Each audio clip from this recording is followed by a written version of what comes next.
Hello, everyone. This is Lance Mullen, host of the MSU WMA podcast. Today we have joining us special guest Joshua Langford. Josh is a former MSU basketball player and captain who came in as a McDonald's All-American five-star recruit. During his time at MSU, he scored over 1,000 career points and averaged 10.1 points per game. He also received awards for MSU Co-Best Defensive Player in the 2017-18 season, as well as the Stephen G. Scores Inspirational Player Award in the 2018-19 season. Stay tuned to hear about Josh's story of overcoming adversity with success in his career.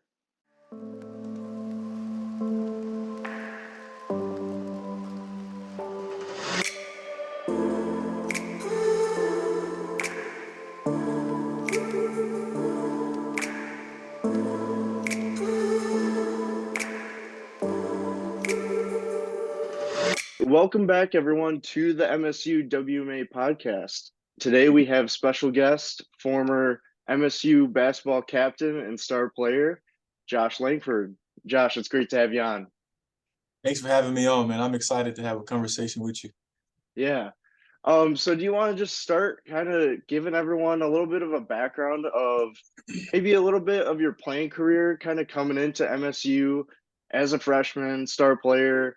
Walk us through that, and then a little bit up to maybe when you hit that injury bug and some of the challenges that came along with that.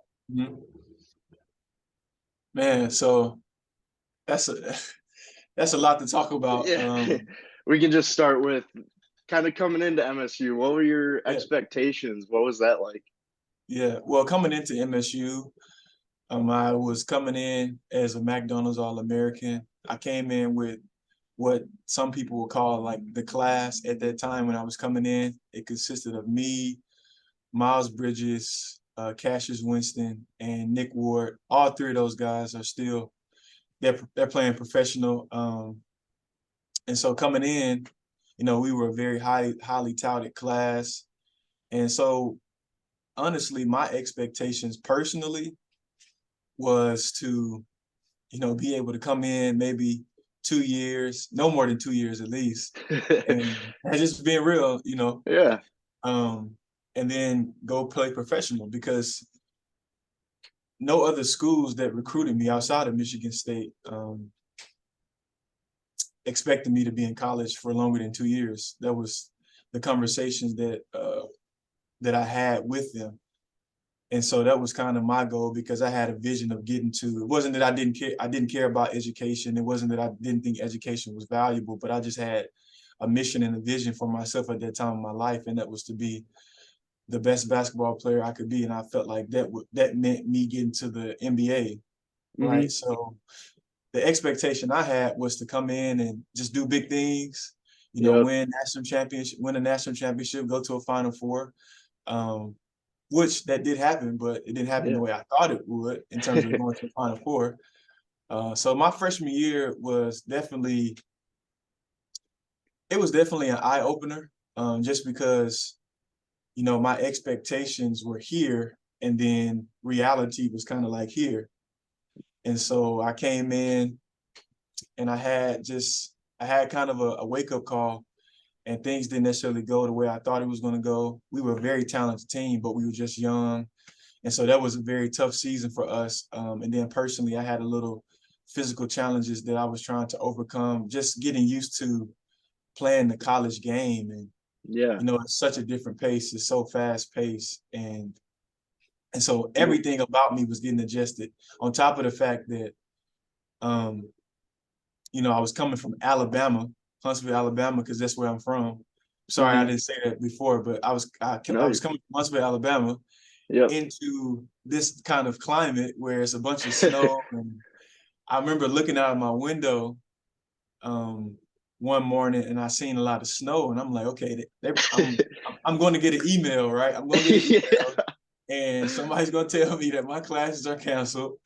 And so never got the email, bro. And I'm just like, yo, I'm like, yo, man, what is going on? And so I got my Timberland boots, and went to class. But so it was just a big change for me, coming in from Alabama into Michigan, and then also coming in from high school basketball, even though I was a highly touted athlete, into college basketball because it was just a different game. Yeah.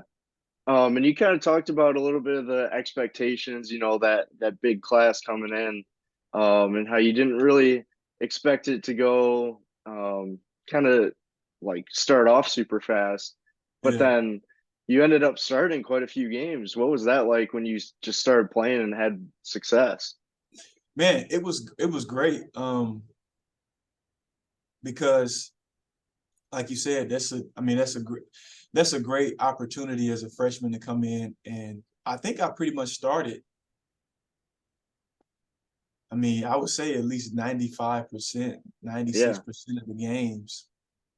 Um, but going back to yeah, that's expectations, right? awesome. So the expectation I had was that I was just going to go in and just go crazy. Hmm. But my expectation was it was like so strong in me that I couldn't even really realize the fact that, okay, you are a freshman coming into the Big 10, one of the toughest conferences in Yep. NCAA basketball, and you're actually starting. You have an opportunity to start under a Hall of Fame coach for a Hall of Fame program.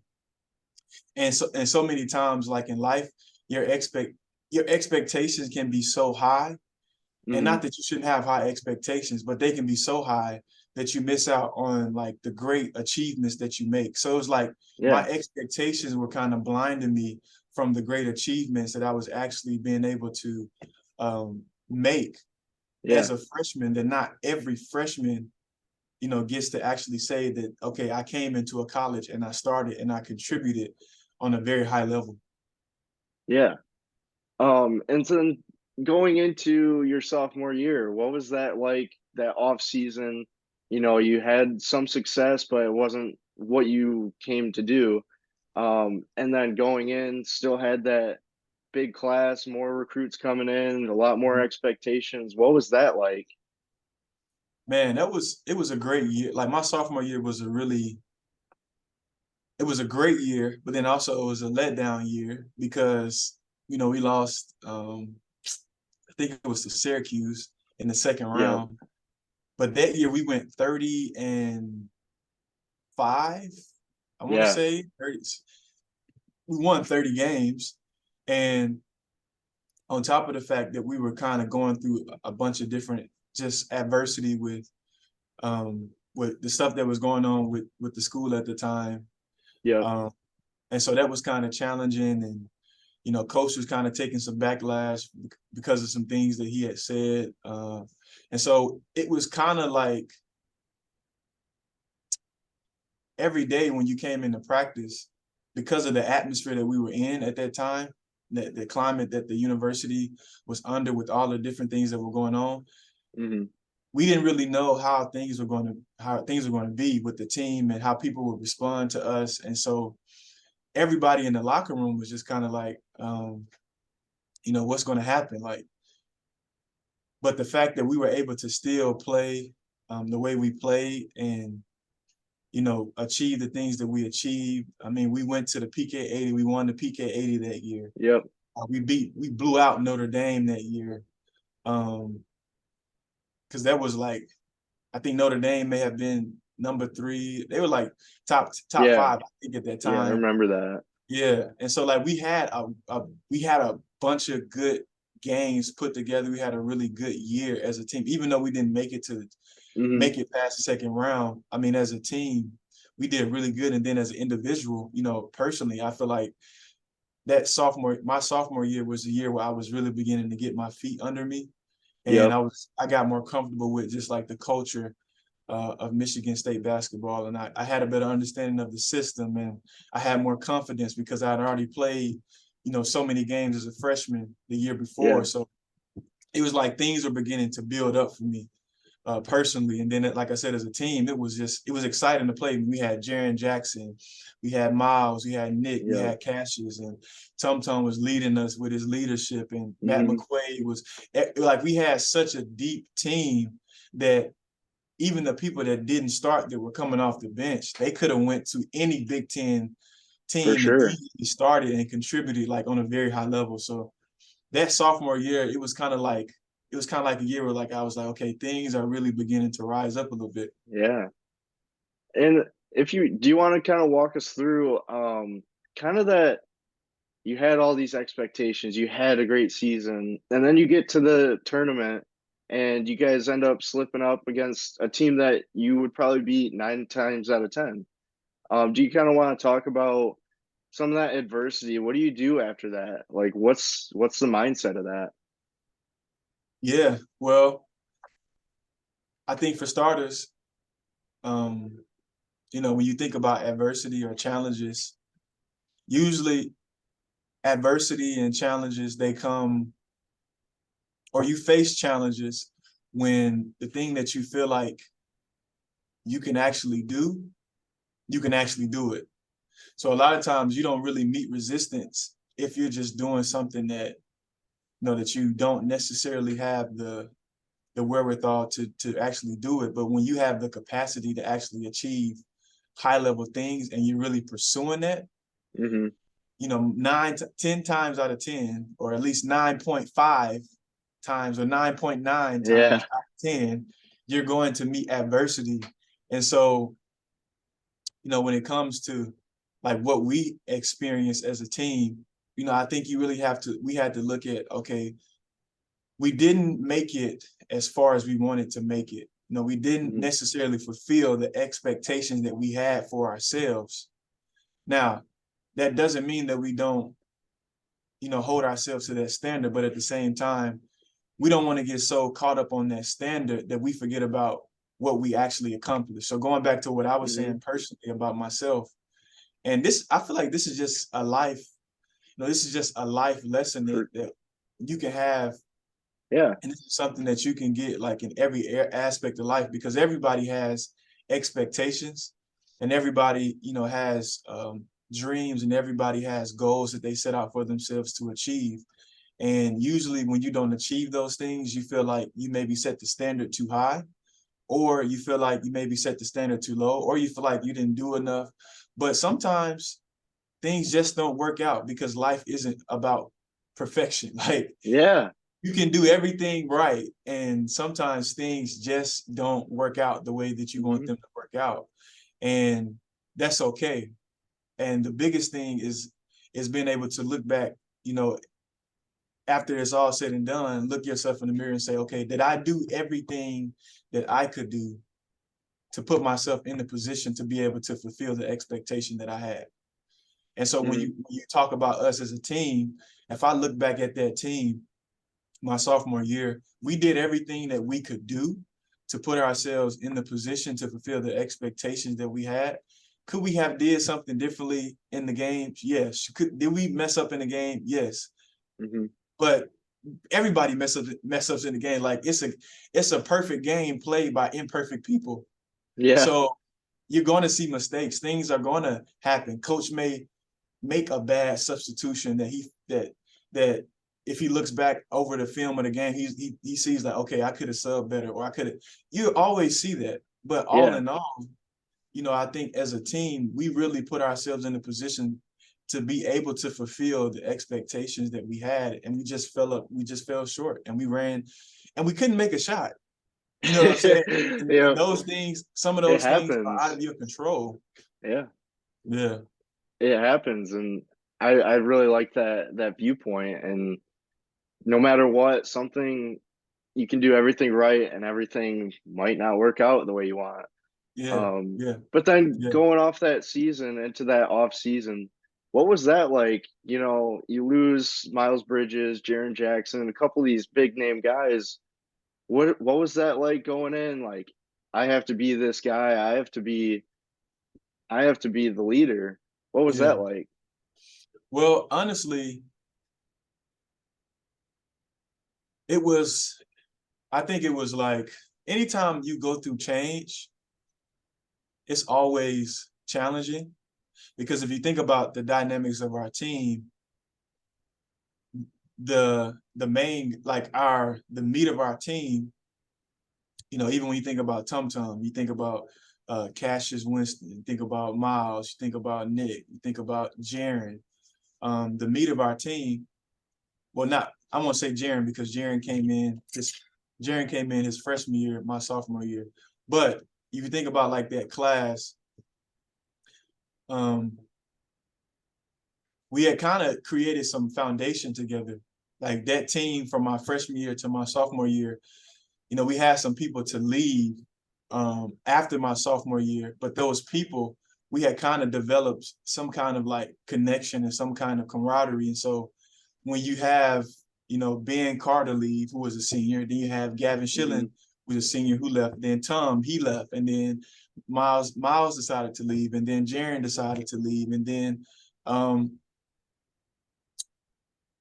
Nick stayed, Cassius stayed, but it was a lot of different moving pieces.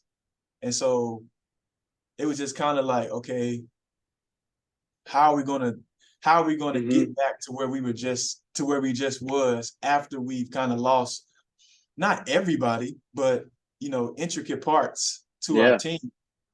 And like to your point, it was beginning to like it was a season where okay, it was time for me to step more into a leadership role and to take more of the weight of leading the team, not just offensively, but also vocally in my communication, in my demeanor, in my attitude. And so I was excited because it was something that I really always wanted to be on for the team. And those first 2 years, I just had to fulfill my role and the role that was best, that was given to me that would help the team the best. I had to accept that. As challenging as that was a little bit, because coming in as a guy who is highly touted, it's not easy accepting your role, but it's very important to accept your role. Yep. And so it came time my junior year where like my role increased, it expanded. And so, I was like, let's go. I was ready. And I really came out, I hit the ground running my junior year. And everything was really clicking the way that I always envisioned things to click. And eventually, I think it was 12 games into the season. It was just after I came off almost a 30-point game against Texas. And after that game, a lot of people were really beginning to notice the kind of player that I was. A lot of people were saying that, I was beginning to demonstrate All-American like attributes. And after all of that, I met like you said earlier, I met the injury bug. And that was just crazy, bro. That was crazy because going back to expectations, I feel like our conversation is still, it's like it's been around expectations since the time we started talking. But going back to expectations, right? I had an expectation that, okay, this was the year that I was actually going to demonstrate who I really felt like I was internally as a player and who I knew I could be. And as soon as I was beginning to step into that more and more, I hit a wall. And that wall was hard, bro. I'm sure. I can only imagine. What was that like? You end up hitting a pretty rough injury and like right in the middle of a great season. What was that like? How do you deal with that? Yeah, man, it was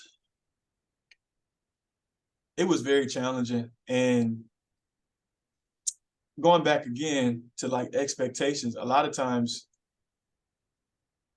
you just have things to take place in life that you just don't see coming. It's like, students, for example, we're in the time where everybody is preparing to take exams, everybody's preparing to do projects and writing and papers and things like that. And so you put all that time into doing the best you can on that paper or on, that exam or on that report or whatever you have to do.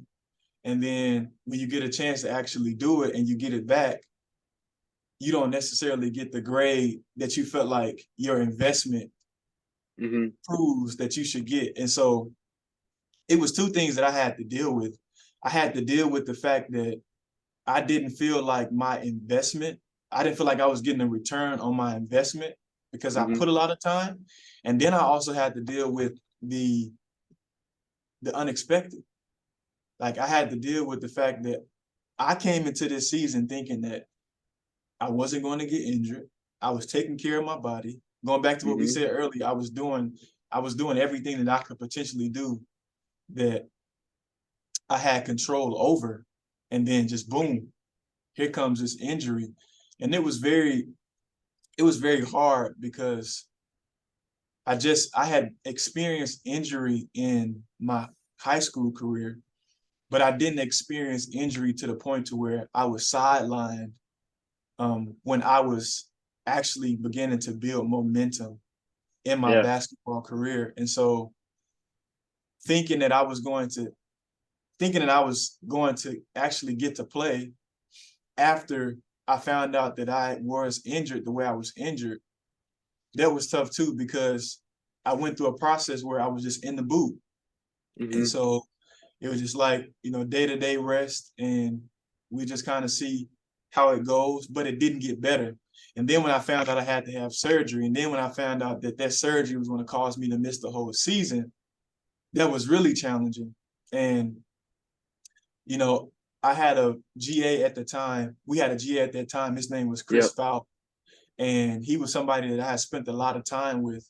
And we spent a lot of time in the gym together. We had a lot of conversations, even before I got injured. And so we really, at that time, we really grew a very close-knit bond. And he really helped me through my injury at that time because he encouraged me to see that what I had to offer um, to the game, or to the team rather, wasn't Mm-hmm. just limited to my talent on the court. He encouraged me that I could use my voice, that I could still contribute to the team, even though I couldn't contribute to the team the way that I thought that I could, or the way I wanted to. And Yeah. sometimes in life, you can get so you can get so caught up in what you can do that you forget about the other things that you can do. So for me, I was so focused on the fact that, okay, I can really do well for the team on the court with my skills, but I didn't see that I could really do well for the team off the court with my voice. And so that season of my life, going through that injury, it was very, very challenging emotionally and mentally, but it also gave me I'm an sure. opportunity to see myself in a different way. And going back to your question earlier about adversity, sometimes adversity can be a gift, because Yeah. what it does is it gives you the opportunity to evolve and to change into something or to someone that you never really thought that you could be. And so that first injury that I went through, it really gave me the opportunity to evolve into more of a person that um, that knew that basketball was something that I was doing, but it wasn't all of who I was. And so that was the beginning of me really just stepping more into using my voice and Yeah. seeing myself as a leader, not just on the court, but off the court. Yeah, and that I believe that was the year that you guys made that Final Four run. What was Yeah, that kind of like being yeah, kind of on the sideline, having that different role? Were you kind of yeah. like feeling more like a coach, or what was that like being also a player, but also being able to help the guys on the court? Yeah. Can I be completely honest with you? Yeah, Are you sure? yeah, Okay. I'm not gonna say nothing crazy. I'm just gonna because you look like I was gonna say something crazy. I'm not gonna say anything crazy. But I remember against the Duke game, I remember that after that game, do you remember that game when we beat Duke in the Elite Eight? That was yeah, the game before yeah, the Final Four. yeah. Up until that point, I was really in tune to what you just described, my role. Like I was really like, you know what? I'm gonna step into this role that I just been given, in terms of being that, that player coach or whatever you want to call it for the Mm-hmm. team. But when we got to the Duke game and we won, I was excited that we won. But Yeah. I was also hurt that I couldn't contribute the way that I wanted to. Yeah. And I remember having a conversation with our trainer at the time, Nick Ritchie, and we spent a lot of time too, because we were flying back and forth to get my foot looked at, and we were doing things for my foot. And because he was the medical trainer, he was the one that was going with me and, stepping into these different places with me. So we spent a lot of time together. And so we just Mm-hmm. kind of began to get a better understanding of each other. And so he knew me. And Yeah. so he was the one that actually looked at me and he asked me, like, "Are you okay?" And I can't remember the conversation, but I do remember that conversation actually giving me the space to be honest about how I felt emotionally and how it was challenging to be a part of a winning team, Yeah. even though I was a part of a winning team. Does that make sense? So like Yeah. I was a part of a team that was It winning. feel I Go ahead. believe it'd feel weird. Like you're there, but you're not part of what's going on. Yeah. So it felt like that's what it felt like. And um it was challenging for me. While at the same time, I was very excited that we were actually going to the Final Four. So like, what do Yeah. you do? What do you do like when the team that you're on is being successful, but at the same time you feel kind of conflicted because you wanted to be a part of their success in the way that you thought you would? And that goes back to expectations, how we've been talking about the whole time, where, sometimes the role that you feel like you're supposed to have in life, it may not necessarily be the role that you um, want in life. Mm-hmm. But just because it's not the role that you want in life, it doesn't mean that that role isn't being it isn't impacting people in a positive way. So Mm-hmm. I was being impactful on the team, but it just wasn't the way that I thought it was going to be. And so I was really wrestling with that a little bit. Um, while at the same time, I was excited that we were moving forward as a team. And I think when you just think about leadership, because we're all leaders. Everybody has like John Maxwell, he has this quote that Mm-hmm. basically says that leadership is simply influence. And so every human being has the ability to influence. And so because we all have the ability to influence, that means we're all leaders. And so when it comes to like living a lifestyle of leadership, I think sometimes you have to be okay with accepting a role for a particular season in your life or a particular moment that doesn't necessarily align with your expectations, because maybe, I don't know, maybe we wouldn't have went to the Final Four had Yeah. I still been playing, because that may not have given some people on the team the opportunity to like step into who they really were, to actually be the best they could be for the team. Like if you look Yeah. at Aaron Henry, right? He came in as that was his freshman year. He had no expectations. I feel like I don't think he Mm-hmm. really had any expectations. I don't think the coaching staff really had any expectations of Yeah. him um, playing as much as he was playing. Maybe that was his sophomore year, not his freshman year. I can't I remember. believe it was freshman year. I His think you freshman were year. right. Yeah, I Okay, yeah. think so. So nobody really had expectations for him to play um, as much as he played, but he did. And look what that did for him as a player, and then look what that Yeah. did for us as a team. So and that's just one point that I'm making, where Yeah. sometimes the role that you have to take for a particular time in your life, even though it doesn't align with what you thought, it can really make room for somebody else to Yeah. actually step into more of who they can be. Do you want to kind of touch a little bit more about that? Like, obviously, you had like the expectation that you were going to be in this role, and other guys have to step up. How does that, how do you encourage those guys to play at that level and kind of take over a role that they weren't supposed to be in? And Do you want to touch a little bit, maybe someone in business like looking to get that shot at some new job, new promotion? Mhm. Yeah, so that's a very good question. Um,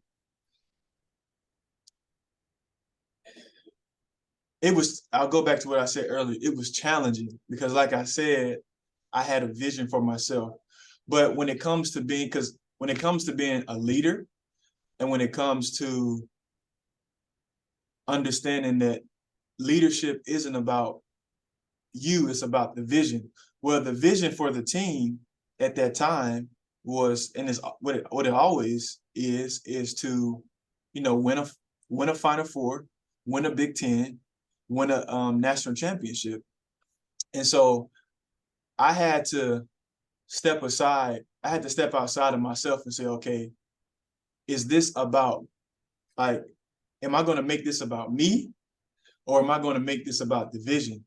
Because Yeah. if I make it about me, then I won't encourage Aaron or whoever it is that is filling in for me. I won't encourage them to the degree that it can actually benefit him and then also the team. But if I make it about the vision, I will, and I'll be able to lay aside my own ego and my own desire to be that one that is seen per se, and Hmm. I'll encourage Aaron, and I'll lift him up to the degree, um, or to the point to where it's helping him be the best he can be, the best Aaron he can be. And then also it's helping the team be the best Michigan State men's basketball team that it can be. And so when it comes to stepping out of a role and having to let someone feel that role that you're in, I think it takes a lot of humility. Hmm. And humility isn't something that you try to do. It isn't like, oh, I'm just going to be humble. I'm not going to. Humility is simply submitted. Humility is simply, when it comes to business, I think humility is simply um, pursuing the vision regardless of what happens. Yeah, So I like that. regardless of what happens, I'm going to keep trying to pursue the vision, whatever that may be. I'm going to keep trying to fulfill that vision. I'm going to keep staying true to the vision because that's what it's about. Hmm. But if I begin to make it about me, and I began to make it about what I want, then I put myself in a position to actually be the reason why the particular business or the particular team isn't as successful as it possibly can, because I still had a role. It just wasn't the role that I wanted it to be. But just because I didn't have the role that I wanted, it didn't mean that I still couldn't contribute to the team fulfilling the vision. Yeah. Does that make sense? Yeah, for sure. No, I like that. And then through that Final Four run, that had to be just awesome. Uh, Obviously came up a little bit short, sadly. But Yeah. then going on the following year, you guys brought back that core group that you talked about, and you were kind of still battling that foot and surgeries. Were you kind of expecting to be able to come back and join that team, or what was that kind of like battling with the foot injury? Yeah, I was definitely expecting to come back and join the team. Um, and it was crazy too, because like a preseason ranking that came out for players, and I had made the rankings, even though Hmm. I'd only played 12 games that season, that previous season. And so I was like, yeah, let's go. Like Yeah. we ready. Like we coming. I'm coming. Yeah. You know what I mean? So I was going through my recovery process, and in going through that process, it never once crossed my mind that I wasn't going to be able to play after I came out of that process. Like it never once crossed my mind. But Yeah. what happened was my foot was still bothering me a little bit. And I kind of was like, okay, well, maybe that's normal, because the doctor had told me that, it could potentially give you a little bit of discomfort because you haven't used it for such a long time. you being out basically almost, 6 to 8 months. Yeah. That's and part of those months you literally not even walking on, you're on the scooter. So coming back, he was like, it may give you a little bit of discomfort. So I was like, okay.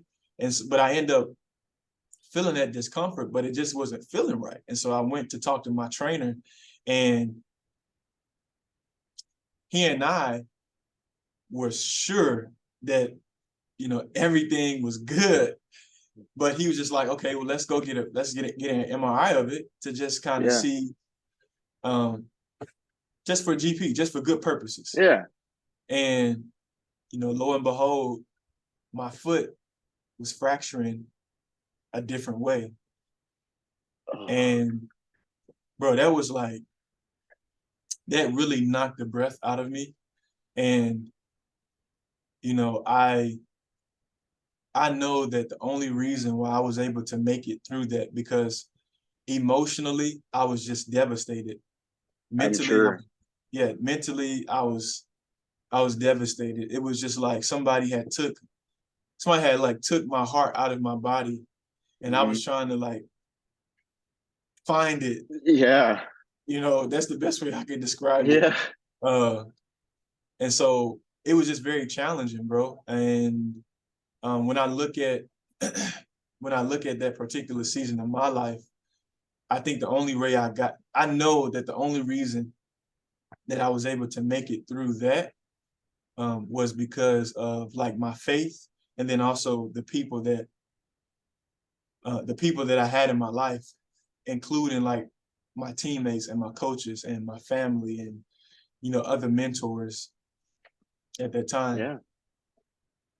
And so once that happened, you're kind of like out for the season again. Do you kind of still take on that coaching role and kind of be along with the team? Did you just kind of have to embrace that again? I could have. I think that would have been the best thing for me to do. But to be honest, I didn't. Just being 100%. Like, I was still a part of the team. But if you look at the differences between the years, right? My junior year, when I got injured, I sat at the front of the bench. My senior year, after I got injured, I sit at the end of the bench. And so I think one of the things that I really learned, about myself and just about life in general, is how important it is to really take care of yourself emotionally. Yeah. Because looking back on it, I now know that I was like in a state of depression. Now, I wasn't clinically diagnosed, but a particular thing had happened. So it was kind of like situational depression, where something has happened, and because something has happened, it has really done something emotionally. And that's what happened with me. Like, I was really in a state of depression because I had these plans. Going back to our previous conversation, earlier in our conversation about my freshman year, what I thought I was going to do coming into college, that didn't happen. Yeah. That's one expectation that was just like thrown out the window. Then going to my junior year, I had more expectations. That didn't happen. So that's something else you can throw out the window. And now I'm here at this place again, and it's happening again. And so emotionally, that just really knocked the wind out of me. And I think because I didn't take the time to actually, and everybody around me was like very helpful, but because I didn't really know personally, like, the importance of actually taking care of yourself emotionally, because I didn't know the importance of that, I didn't take any steps to making sure that I was healthy in that place. And so because I wasn't in a healthy place, I could no longer be the best version of myself for the team, even though I still had a role on the team. And so even when it comes to like business, or when it comes to like your professional life, it's very important that you understand that you are a person outside of your job. You are a person outside of your profession. Yeah. And if you don't take care of yourself emotionally, And if you aren't really paying attention to that part of yourself, then eventually it's going to bleed off into your profession, and it's going to bleed off into your business. And you won't be able to fulfill the role that you have to the best ability, Yeah. to the best of your ability. So yes, I should have been that same guy that I was my junior year, but because I didn't take care of myself emotionally, I couldn't, Yeah. and I didn't And know to. yeah. And so when you're kind of like, I feel like when you're thinking about all that all the time, like you had the expectations, and then you're sitting there like, were there any thoughts of, am I going to play basketball again? Like, is Yeah, that going through your head too? Like, how was that? yeah, most definitely, bro. I definitely, I'm sure like that had to be a thought in the back of your mind, like pretty scary if that's what you do all your life. Like to see yeah, that not happening is, yeah. I'm sure, very scary. It is, bro, because what you said something very, um, very like profound. It was a part of my life. It was my life. Yeah. You know, my identity was so intertwined with the game of basketball that when these things happened, or when these injuries took place, especially the second one, it was just like, man, what is life? Yeah. You know, what is, what do I have to offer to the world? What do I have to offer? Because what I know to be my identity has been taken from me. And so Hmm. I can no longer say that this is who I am, because my injury is showing me that it's not who I am. My injury is showing me that it's just something that I do, and it's not who I am. It's just an opportunity for me to express who I am. And so For because sure. I never had that, because I used to say that a lot, but because I never believed it, when the injuries took place, I was scared and I was afraid and I was thinking about, okay, what if I never get a chance to play basketball again?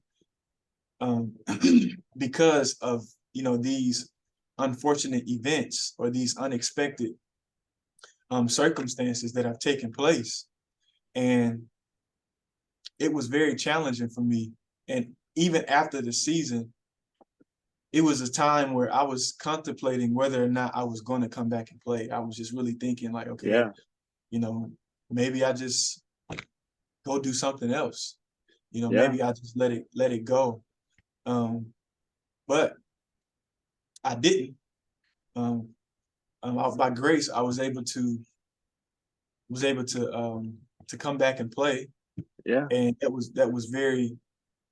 was very exciting, because I was able to see, going back to your question about adversity, I was able to see that I don't have to allow the adverse moments in my life dictate my decisions, but I can still move forward and I can still be a winner, even though it may not be the way I thought I would win.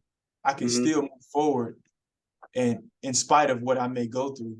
But those two injuries, they really helped me um, take the time to see who Joshua Langford was outside of basketball.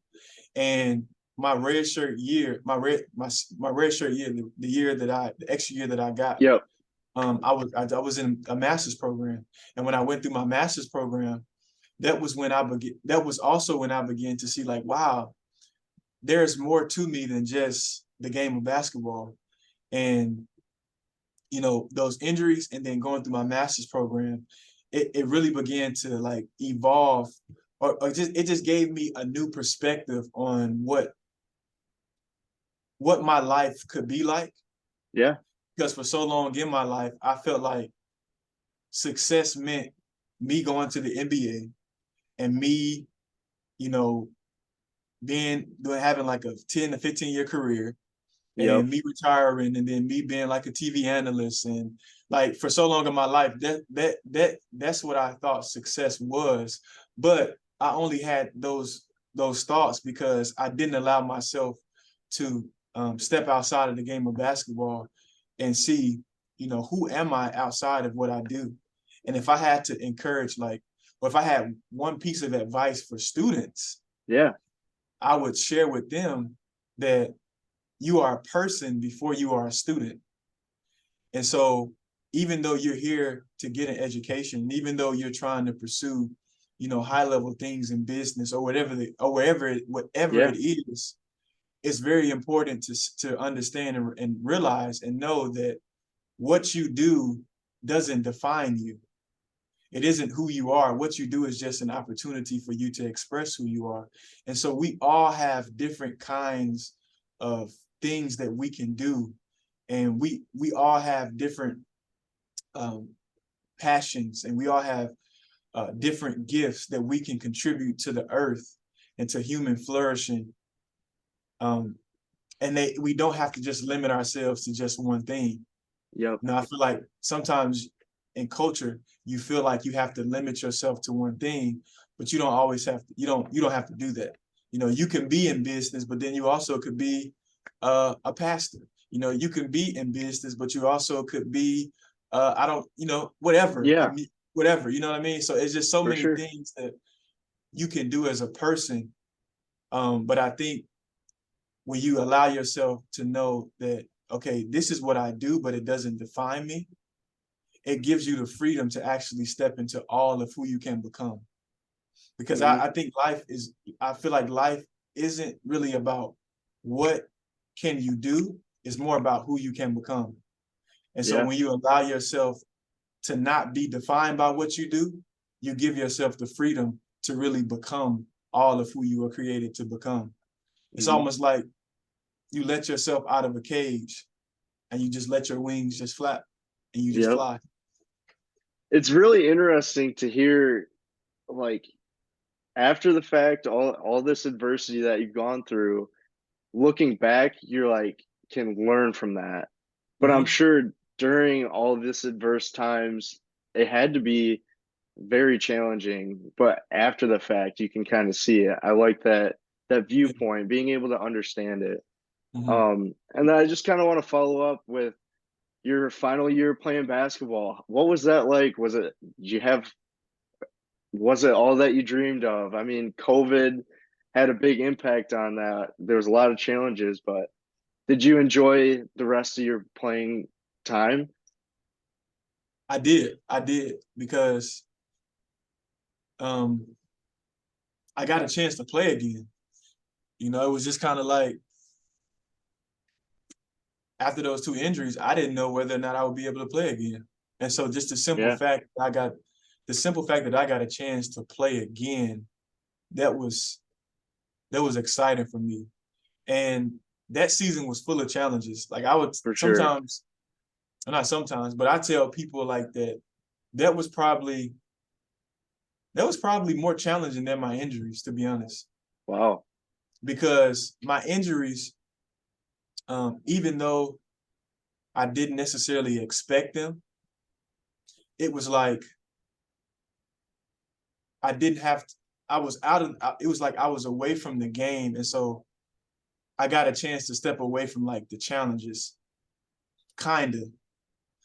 But in my last year, it was like so many challenges, but I didn't Hmm. get a chance to get away from the challenges. It was like I had to like keep going. Everywhere. I had to keep going through the challenges, and they were all over the place.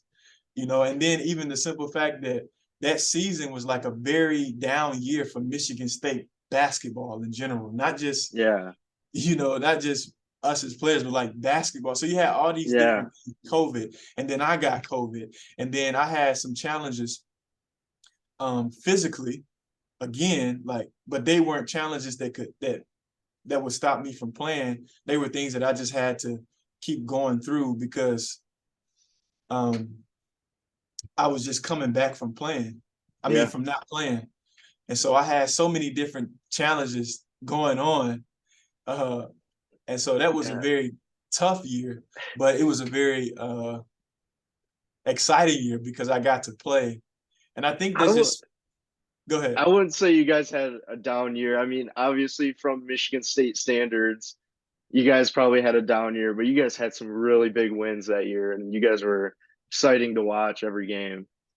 Oh yeah, for sure. I would say that we had some really good big wins. We had Ohio State, we beat Yep, Michigan that year, we beat Illinois, and we really put together some we good put together stretch. yeah, a good stretch for sure, for sure. I was just saying like in the grand Yeah, scheme of things, you know, but yeah, I think that's just kind of a testament to life where you can have exciting things happen, while at the same time you can be having challenges too. But that doesn't mean that you aren't doing the right things, and it doesn't mean that you aren't moving in the right direction. yeah. And then just sticking with the basketball topic, what was it like playing for Tom Izzo? What was some of your favorite moments playing with him? Maybe a crazy story that you have with him. Yeah, it was great playing for Coach. I always tell people that Coach, he helped me with basketball, but what he really helped me with was um, like he taught me leadership. I was Hmm. talking to somebody the other day, and I was just sharing. I was talking to them about Coach, and I was just saying, Coach is like a great leader, and Yeah, he'll tell people that he's not the best X's and O's coach. But what he does well is spend time with people and spend time with his players, and he really knows how to pull like the best out of his players. yeah, And I just think that's that's a true testament to a good leader, a great leader, and he is a great like tremendous phenomenal leader, and for sure.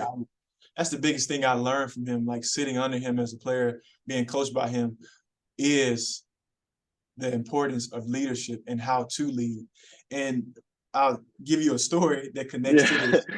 So one day in practice, coach was frustrated with me, and he would get frustrated with me a lot because he wanted me to display more emotion, and he Hmm. wanted me to be more vocal. He wanted me to be more outgoing, just in terms of how I connected with the team.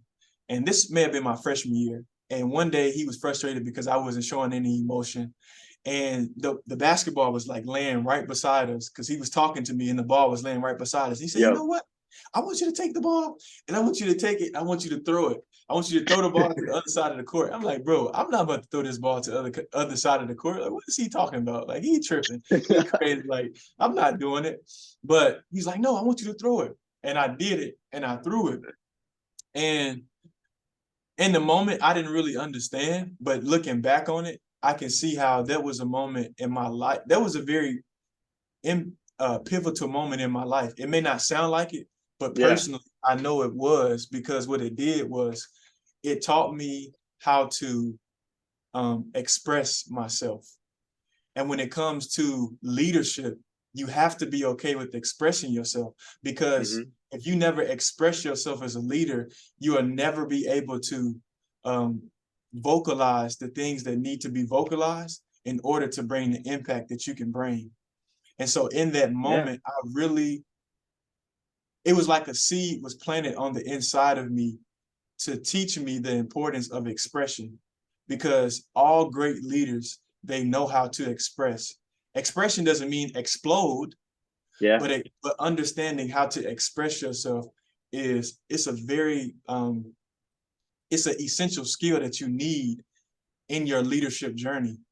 And when I say leadership, I'm not talking about being the leader, the director of a program, or being, hmm, a CEO. I'm just saying simply leading yourself, because all great leaders know how to lead themselves first. So expression is important with leading yourself. You have to be okay with expressing to yourself how you feel.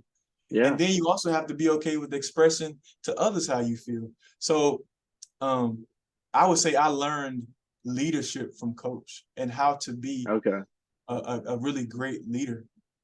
yeah. In that moment, it just seemed to all click.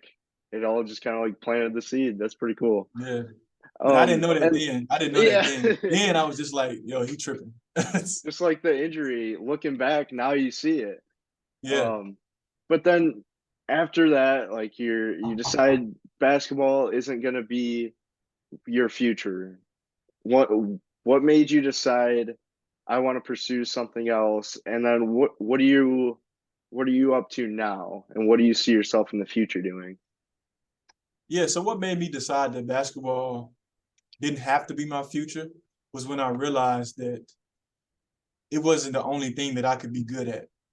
Like sometimes I think in life, because we maybe display, um, or maybe I'll say it like this. Sometimes because we are talented in one area, we feel like that's the only area that we can pursue.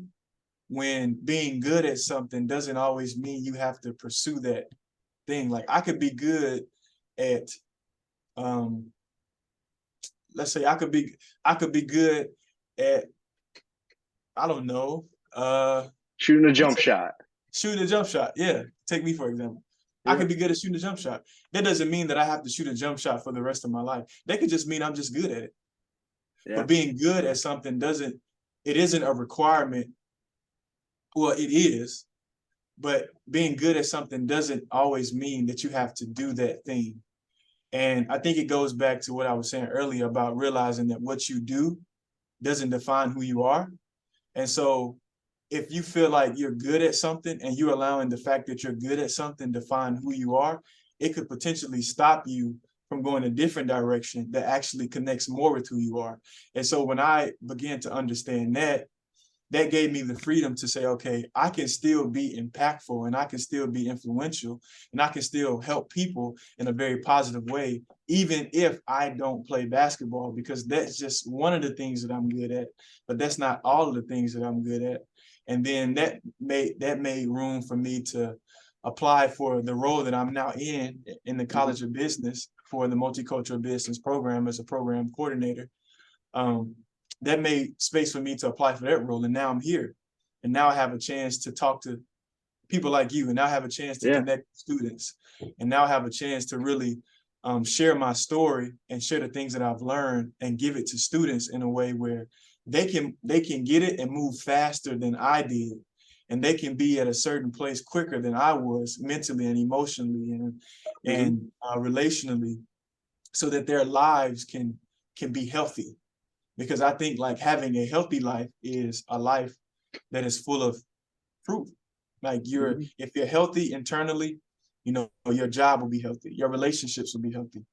Um, all the things that are connected to you will be healthy. And so that's what I do right now. I'm actually over student development and retention in the role that I have right now. I do some advising with students. It's not Okay. based upon education. It's more like life kind of Yep. conversations. I also I'm also connected with this program that we started my first year here called Multifarious. It's like a speaker series where we bring in different speakers and we have them talk to students about, you know, life and how to develop an understanding that, um, you know, you're more than just what you're doing today. Hmm. And then also I'm connected with this initiative that we have that's called business teams. And so we created a space for students to develop a team to help student athletes get NIL deals.